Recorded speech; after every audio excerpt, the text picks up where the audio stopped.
আপনারা দেখছেন একুশে টেলিভিশন। গৌরবের বিজয় দিবস আজ। আলোর বর্ণিল ছটা উদযাপন, সাম্প্রদায়িক অপশক্তির বিরুদ্ধে রুখে দাঁড়ানোর শপথ। সকল অপঘাতের বিরুদ্ধে রুখে দাঁড়াবো। পরাজিত শক্তির দোসররা ধৃষ্টতা দেখাচ্ছে, ধর্মের নামে বিশৃঙ্খলা সহ্য করা হবে না, জাতির উদ্দেশ্যে ভাষণে প্রধানমন্ত্রী। বঙ্গবন্ধু ভাস্কর্য হবে সংবিধান ও ধর্মীয় অনুভূতি রক্ষার অঙ্গীকার স্বরাষ্ট্রমন্ত্রীর।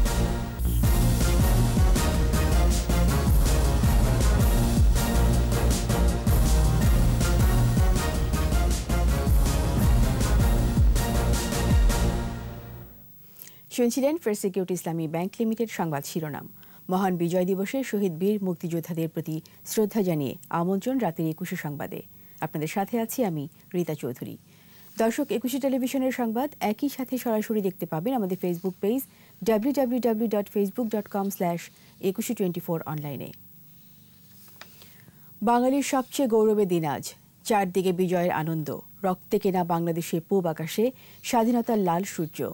৯ মাসের মুক্তিযুদ্ধ শেষে ৭১-এর ১৬ ডিসেম্বর আত্মসমর্পণ করে পাকিস্তানি হানাদাররা। বিজয়ের পতাকা বাংলা ও বাঙালি এগিয়ে যাওয়ার প্রেরণা। প্রণব চক্রবর্তী রিপোর্ট। চারিদিকে উঠছে বাঙালির বিজয় পতাকা। জয় বাংলা স্লোগানে মুখর ঢাকার রাজপথ। ঢাকা বিশ্ববিদ্যালয়, শাহবাগ, তেজগাঁ সবখানে জয় বাংলা স্লোগান।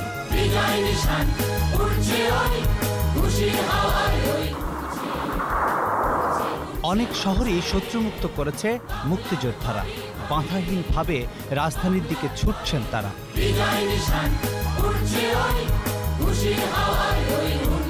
বিজয়ের আনন্দের সাথে প্রিয় স্বজনদের খুঁজে ফিরছে মুক্তিযোদ্ধার চোখ। চোখের জলে আনন্দ বেদনা মিলেমিশে একাকার। একটা রাষ্ট্র পেতে যাচ্ছি, এ এক অদ্ভুত আমার অনুভূতি আর কি।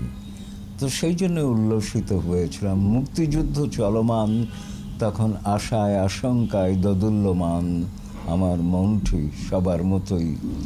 তো তারপরে ১৬ ডিসেম্বরে যখন আত্মসমর্পণ করলো হানাদার বাহিনী, তখন আরো বেশি উল্লসিত। সোহরাওয়ার্দী উদ্যান, যেখান থেকে স্বাধীনতার ডাক দিয়েছিলেন জাতির পিতা। এবারে সংগ্রাম আমাদের মুক্তির সংগ্রাম, এবারে সংগ্রাম স্বাধীনতার সংগ্রাম।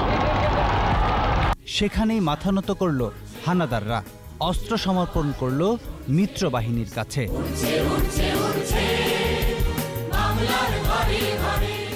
রক্তাক্ত বাংলায় লাল সবুজের বিজয় নিশান। ৭১-এর বিজয় বাঙালির সেরা অর্জন। একটি দেশ, একটি পতাকা, একটি ভাষা, অসাম্প্রদায়িক মানবতাবাদী সকল দেশের সেরা বাংলাদেশ। প্রণব চক্রবর্তী, ২১ টেলিভিশন, ঢাকা।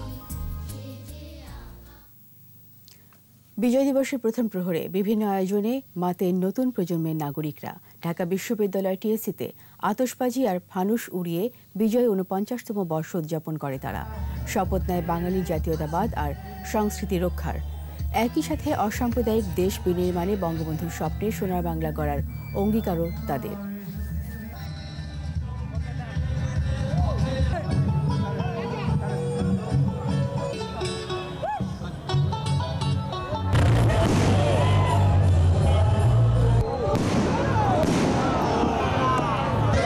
১৬ ডিসেম্বরের প্রথম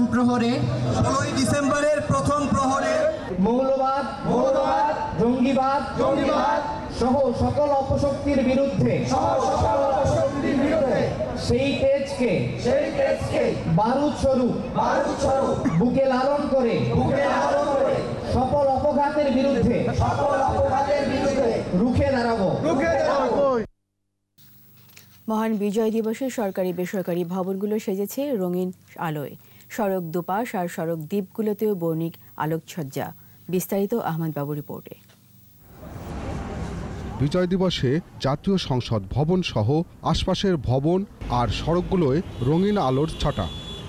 সংসদ ভবনের ভিতরে আলো দিয়ে করা হয়েছে মনোমুগ্ধকর জাতীয় পতাকা। মহান মুক্তিযুদ্ধে শহীদদের স্মরণ করার পাশাপাশি তাদের স্বপ্নকে বাস্তবায়নের কথা বললেন তরুণরা। আমরা নতুন প্রজন্ম হিসেবে যে স্বাধীনতা আমাদের বিজয়টাকে আরও সারা বিশ্বের কাছে আমাদের তুলে ধরা দরকার। মুক্তিযোদ্ধারা কিভাবে কষ্ট করে যে ত্যাগ স্বীকার করেছে, তো আমরা এভাবে ত্যাগ স্বীকার করব, দেশকে গঠন করব। এইরকম সাজসজ্জা না করলে কিংবা অনুষ্ঠান না করলে তো আমরা বুঝতেই পরবর্তী প্রজন্মের কাছে তুলেই ধরতে পারবো না আমাদের বিজয়টা কতটা গুরুত্বপূর্ণ। এছাড়া বিভিন্ন সরকারি বেসরকারি ভবন সহ অন্যান্য স্থাপনায় ঝলমলে। সড়ক ও সড়ক দ্বীপগুলোতেও করা হয়েছে আলোকসজ্জা। আহমদ বাবু, 21 টেলিভিশন, ঢাকা।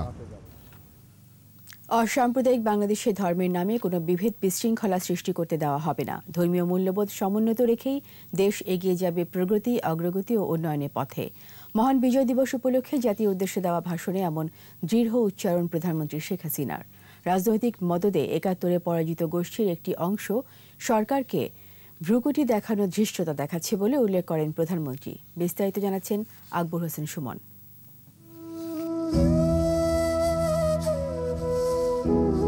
স্বাধীনতার সুবর্ণ জয়ন্তীর দ্বারপ্রান্তে বাংলাদেশ। করোনার ভয়াবহতায় বিজয়ের ৪৯ বছরের আনুষ্ঠানিকতা ডিজিটাল প্রযুক্তির কল্যাণে হয়েছে ভার্চুয়াল প্ল্যাটফর্মে। বিজয় দিবস উপলক্ষে গণভবন থেকে জাতির উদ্দেশ্যে ভাষণ দেন প্রধানমন্ত্রী শেখ হাসিনা। বিজয় দিবসের আন্তরিক শুভেচ্ছা জানাচ্ছি। সাম্প্রদায়িক সম্প্রীতির এই ভূখণ্ডে সব ধর্ম বর্ণের মানুষের আত্মত্যাগে গড়ে উঠেছে অসাম্প্রদায়িক বাংলাদেশ। এ বিশ্বাসের কথা উল্লেখ করে প্রধানমন্ত্রী তার ভাষণে হুঁশিয়ার করেন, ধর্মের নামে কোনো বিভেদ সৃষ্টি করতে দেওয়া হবে না। বাংলাদেশের মানুষ ধর্মপ্রাণ, ধর্মান্ধ নয়। ধর্মকে রাজনীতির হাতিয়ার করবেন না। প্রত্যেকে নিজ নিজ ধর্ম পালনের অধিকার রাখেন। এদেশে ধর্মের নামে আমরা কোনো ধরনের বিভেদ বিশৃঙ্খলা সৃষ্টি করতে দেব না। ধর্মীয় মূল্যবোধ সমুন্নত রেখে এদেশের মানুষ প্রগতি, অগ্রগতি এবং উন্নয়নের পথে এগিয়ে যাবে। রাজনৈতিক মদদে সমাজে অশান্তি সৃষ্টি করতে ধর্মকে ব্যবহার করছে একটি গোষ্ঠী, এমন উল্লেখ করেন প্রধানমন্ত্রী। তুলে ধরেন অসাম্প্রদায়িক বাংলাদেশ প্রতিষ্ঠায় ধর্ম নিরপেক্ষতায় বিশ্বাসী বঙ্গবন্ধুর অবদানের কথা। ১৯৭১-এর পরাজিত শক্তির একটি অংশ মিথ্যা, বানোয়াট, মন গড়া বক্তব্য দিয়ে সাধারণ ধর্মপ্রাণ মুসলমানদের বিভ্রান্ত করতে ইদানিং মাঠে নেমেছে। সমাজে অশান্তি সৃষ্টি করতে চাচ্ছে। জাতির পিতা ১৯৭২ সালে বলেছিলেন ধর্মকে রাজনীতির হাতিয়ার না করতে, কিন্তু পরাজিত শক্তির দোসররা দেশকে আবার ৫০ বছর আগের অবস্থায় ফিরে নিয়ে যাওয়ার স্বপ্ন দেখছে। রাজনৈতিক মদদে সরকারকে ভ্রুকুটি দেখানোর পর্যন্ত ধৃষ্টতা দেখাচ্ছে। করোনা মোকাবেলা আর অর্থনৈতিক ক্ষতি সামলে নিতে নানা পদক্ষেপের কথা জানান সরকার প্রধান। প্রতিটি মানুষের জীবনই মহামূল্যবান। কোনো অবহেলায় একজন মানুষেরও মৃত্যু কাম্য নয়। তাই আমি সকলকে স্বাস্থ্য বিধি মেনে বিজয় দিবস উদযাপন সহ যাবতীয় কাজকর্ম সম্পন্ন করার অনুরোধ জানাচ্ছি। ভাষণ শেষ করেন জাতীয় কবির লেখা কয়েক চরণে। আহ্বান জানান পূর্বপুরুষের বিজয় নিশান সমুন্নত রাখার। চাহি না জানিতে বাঁচিবে অথবা মরিবে তুমি এ পথে, এ পতাকা বয়ে চলিতে হইবে বিপুল ভবিষ্যতে। আকবর হোসেন সুমন, ২১ টেলিভিশন, ঢাকা। এগিয়ে যাবে। বঙ্গবন্ধু ভাস্কর্য নির্মাণ প্রশ্নে সংবিধানের বাইরেও নয়, আবার ধর্মীয় অনুভূতিতে আঘাত লাগে এমন কাজও করা হবে না বলে জানিয়েছেন স্বরাষ্ট্রমন্ত্রী আসাদুজ্জামান খান কামাল। ভাস্কর্য নির্মাণ প্রশ্নে সরকারের অবস্থান পরিষ্কার উল্লেখ করে তিনি বলেন, আলমরা যে ৫টি প্রস্তাব দিয়েছেন সেগুলো বিবেচনা করার জন্য আরও আলোচনা প্রয়োজন। এদিকে তথ্যমন্ত্রী বলেন, ধোলাইপাড়ে বঙ্গবন্ধু ভাস্কর্য নির্মাণ হচ্ছে এবং এটি যথানিয়মে শেষ হবে। বিস্তারিত সাদুল ইসলামের রিপোর্টে। জাতির পিতা বঙ্গবন্ধু শেখ মুজিবুর রহমানকে নতুন প্রজন্মের কাছে স্মরণীয় করে রাখতে রাজধানীর ধোলাইপাড়ে নির্মাণ করা হবে তার ভাস্কর্য। এমন ঘোষণার পর কয়েকটি ধর্মভিত্তিক রাজনৈতিক সংগঠন সমালোচনা শুরু করে। কেউ যদি আমার আব্বার ভাস্কর্য স্থাপন করে, সর্বপ্রথম আমি আমার আব্বার ভাস্কর্যকে ছিঁড়ে টেনে হেসড়ে ফেলে দেব। আমরা চাই না আপনাদের কোনো কর্মের কারণে কবরের মধ্যে তার আযাব হোক। এরপর এ বিষয়ে ৫ দফা দাবি জানায় আলেম সমাজ। সোমবার রাতে স্বরাষ্ট্রমন্ত্রীর বাসায় তার সাথে আলোচনায় বসেন বেশ কয়েকজন আলেম ওলামা। আলোচনা হচ্ছে অগ্রগতির দিকে সন্তোষজনক। আলেম ওলামাদের সাথে আলোচনার বিভিন্ন বিষয় নিয়ে সচিবালয়ে কথা বলেন স্বরাষ্ট্রমন্ত্রী। জানান, সংবিধানের বাইরে কোনো সিদ্ধান্ত নেওয়া হবে না। একই সাথে ধর্মীয় অনুভূতিতে যাতে আঘাত না লাগে সে বিষয়েও লক্ষ্য রাখা হবে। আলোচনার মাধ্যমে সমাধান আসবে বলে জানান মন্ত্রী। আমরা সংবিধানের বাইরে আমরা কোনো কিছুই আমরা করব না, তার মানে এই নয় যে আমরা কোনো ধর্মকে আমরা অবজ্ঞা করব। ভাস্কর্য ওখানে থাকবে না, ওখান থেকে সরিয়ে দেব, কোনো সিদ্ধান্ত হয়নি।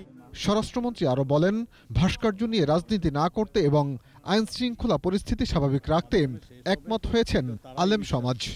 আমরা আলোচনা শুরু করেছি, আলোচনা নিশ্চয়ই একটা ফলপ্রসূ রেজাল্ট আপনারা দেখবেন। এদিকে তথ্যমন্ত্রী জানান, ধোলাইপাড়েই বঙ্গবন্ধুর ভাস্কর্য নির্মাণ হবে। ফ্রান্সের রাষ্ট্রদূতের সাথে বৈঠক শেষে তিনি আরও বলেন, স্বাধীনতা বিরোধীদের ঐক্যবদ্ধভাবে প্রতিহত করা হবে। আমাদের অবস্থান যেখানে ছিল সেখানে আছে, থাকবে, এবং সমস্ত মৌলবাদী অপশক্তি যারা এই দেশটাকে পিছিয়ে দিতে চায় তাদের বিরুদ্ধে স্বাধীনতার সপক্ষের শক্তির যে ঐক্য সংহতি সেটি নিয়ে দেশ এগিয়ে যাবে। ভাস্কর্য নির্মাণ চলমান এবং এটি যথানিয়মে শেষ করা হবে বলেও জানান তথ্যমন্ত্রী। ভাস্কর্য নির্মিত হচ্ছে এবং হবেই। সাইদুল ইসলাম, একুশে টেলিভিশন, ঢাকা। এদিকে একটি মহল ভাস্কর্য ইস্যুতে ঘোলা পানিতে জল ঘোলা করার পায়তারা করছে, মন্তব্য করেছেন আইজিপি ডক্টর বেনজির আহমেদ।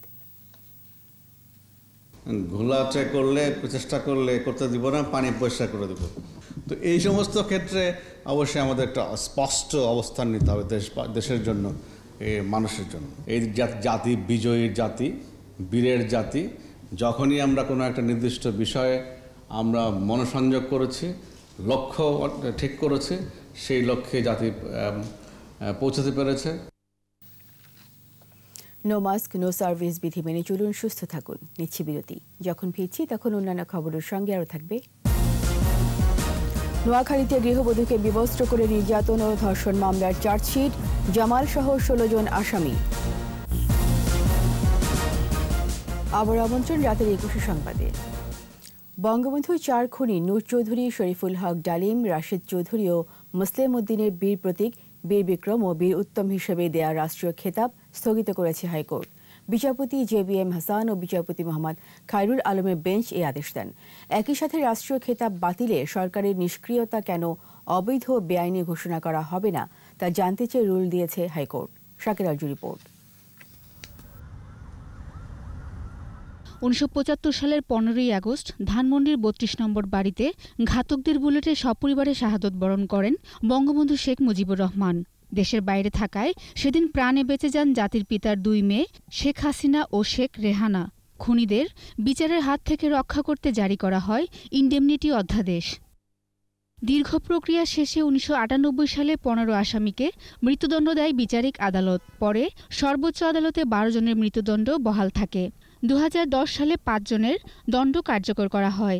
পলাতক থেকে যায় মৃত্যুদণ্ডপ্রাপ্ত 4 আসামি বীর বিক্রম নূর চৌধুরী, বীর উত্তম শরীফুল হক ডালিম ও রাশেদ চৌধুরী এবং বীর প্রতীক মুসলিম উদ্দিন।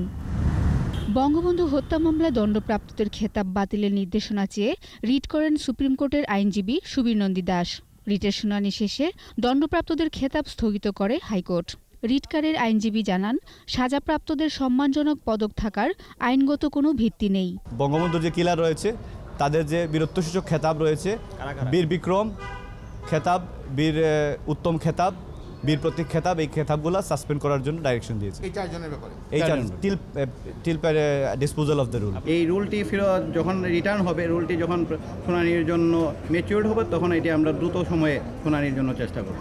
রাষ্ট্রের সর্বোচ্চ আইন কর্মকর্তা বলেন, বঙ্গবন্ধুর 4 খুনি মুক্তিযোদ্ধা নয়, অনুপ্রবেশকারী। খেতাব স্থগিতের আদেশকে স্বাগত জানান তিনি।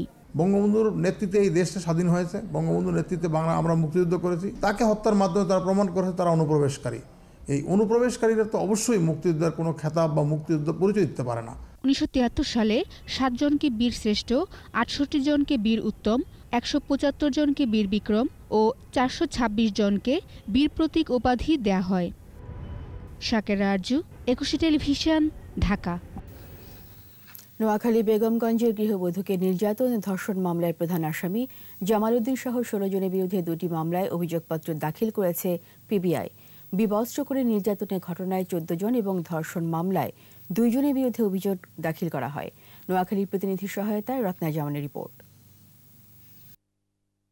বেগমগঞ্জের এক নারীকে নির্যাতন ও ধর্ষণ ও ভিডিও ভাইরাল করার প্রধান হোতা প্রবাসী জামাল উদ্দিন। ঘটনার পেছনে থাকায় দায়ের করা 3টি মামলার কোনোটিতেই আসামি করা হয়নি। পিবিআই তদন্ত শেষে তাকে ধর্ষণ ও ধর্ষণের চেষ্টা মামলায় প্রধান হোতা হিসেবে অভিযুক্ত করেছে। সকালে নোয়াখালী পিবিআই কার্যালয়ে এক সংবাদ ব্রিফিংয়ে এ তথ্য জানানো হয়। এজাহার নামে আসামির সংখ্যা 9 জন এবং 9 জনের মধ্যে 8 জন এই ঘটনায় জড়িত এবং 1 জন যার বিরুদ্ধে কোনো সাক্ষ্য প্রমাণ পাওয়া যায়নি, তাকে অব্যাহতি দেওয়া হয়েছে। ব্রিফিং শেষে পুলিশ সুপার মোহাম্মদ ইকবাল হোসেন সহ কর্মকর্তারা জেলার সিনিয়র জুডিশিয়াল ম্যাজিস্ট্রেট উৎপল চৌধুরীর আদালতে অভিযোগপত্র দাখিল করেন। ঘটনায় জড়িত 14 জনের মধ্যে 12 আসামি গ্রেপ্তার হয়েছে। পলাতক রয়েছে 4 জন, এর মধ্যে 2 জনকে অভিযোগ থেকে অব্যাহতি দেয়া হয়। গ্রেপ্তার আসামিদের মধ্যে 8 জন স্বীকারোক্তিমূলক জবানবন্দি দিয়েছে। নোয়াখালীর বেগমগঞ্জে নারীকে বিবস্ত্র করে নির্যাতনের একটি ভিডিও গত 4 অক্টোবর সামাজিক যোগাযোগ মাধ্যমে ভাইরাল হয়। এরপরই তৎপর হয় আইনশৃঙ্খলা বাহিনী। রত্না জামান, 21 টেলিভিশন। 24 ঘন্টায় কোভিড-19 দেশে আরও 40 জনের মৃত্যু হয়েছে। এ নিয়ে মোট মৃত্যু 7129। স্বাস্থ্য অধিদপ্তরের তথ্য অনুযায়ী সংক্রমণের 283তম দিনে অ্যান্টিজেন টেস্ট সহ 19,054 নমুনা পরীক্ষায় শনাক্ত হয়েছে 1,877 জন। মোট শনাক্ত 4,94,209 জন। নতুন 2,884 জন সুস্থ হয়েছে 4 লাখ সহ সুস্থ হয়েছে 4,26,729 জন। 24 ঘন্টায় শনাক্তের হার 9.85%। এ পর্যন্ত 140টি ল্যাবে করোনা পরীক্ষা হয়েছে 30,05,512 জনের। নিচ্ছে আবারও বিরতি। নো মাস্ক নো সার্ভিস বিধি মেনে চলুন, সুস্থ থাকুন। যখন ফিরছি তখন অন্যান্য খবরের সঙ্গে আরও থাকবে। বঙ্গবন্ধু টি-20 ফাইনালে চট্টগ্রাম দ্বিতীয় কোয়ালিফায়ারে ঢাকাকে হারালো 7 উইকেটে।